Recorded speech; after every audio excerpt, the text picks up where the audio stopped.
मात्र 18 महिना कि सानी नानी संसार चिन्ने बाँकी थियो। आमाको काखमा हाँस्ने बाँकी थियो।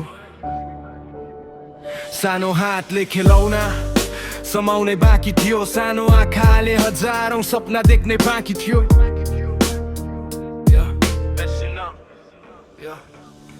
Hey you listen up, 18 महिनाको उमेर संसार बुझ्ने बाँकी। आमाको काख छोडी बाहिर हेर्ने बाँकी।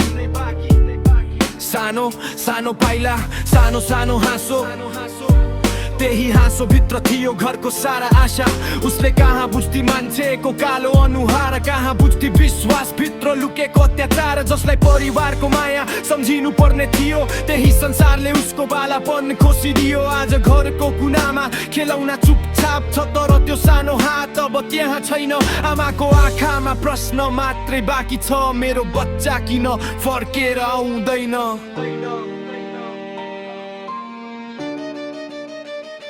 सानो परी तिमी दोषी थिएनौ, तिम्रो कुनै गल्ती थिएन। तिमीले त माया मात्रै चिनेकी थियौ, यो संसारले तिमीलाई न्याय दिन सकेन। तिम्रो आवाज आज सुनिँदैन होला, तर तिम्रो कथा हराउने छैन।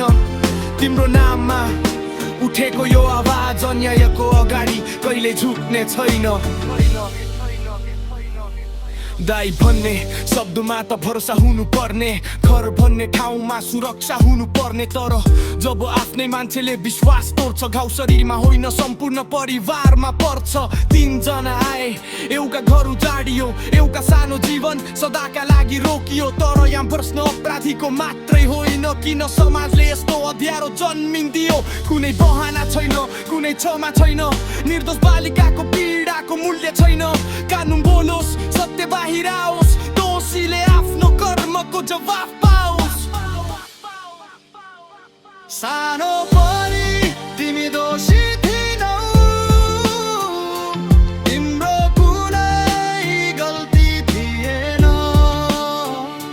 तिमीले त माया मात्रै चिनेकी थियौ, यो संसारले तिमीलाई न्याय दिन सकेन। तिम्रो आवाज आज सुनिँदैन होला, तँलाई तिम्रो कथा हराउने छैन। तिम्रो नाममा उठेको यो आवाज अन्यायको अगाडि कहिले झुक्ने छैन। एउटी आमाको काख खाली भयो, एउटा बाबुको सपना टुट्यो। घरमा खेल्ने आवाज हरायो, तर प्रश्न अझै उस्तै छ। बालबालिका सुरक्षित हुने संसार कहिले बनाउँछौ? डर होइन, सुरक्षा कहिले दिन्छौ? मौन होइन, सत्य कहिले बोल्छौ? सानो परी तिमी फर्केर आउन सक्दिनौ, तर तिम्रो सम्झनाले हामीलाई अझ राम्रो संसार बनाउन सिकाओस्।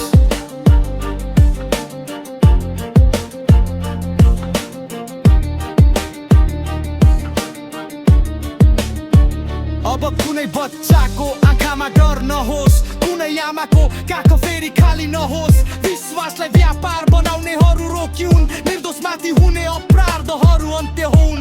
यो र्याप एउटा गीत मात्रै होइन, एउटा प्रश्न हो समाजलाई, एउटा प्रार्थना हो हरेक बालबालिकाका लागि, र एउटा आवाज हो न्यायका लागि। सानो परी तिम्रो कथा सकिएको छैन, तिमीले छोडेको बस्न बाँकी छ।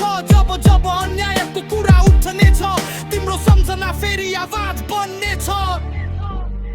आराम गर सानो परी, तिमीले संसारको नराम्रो पक्ष बुझ्नै नपर्ने उमेर थियो।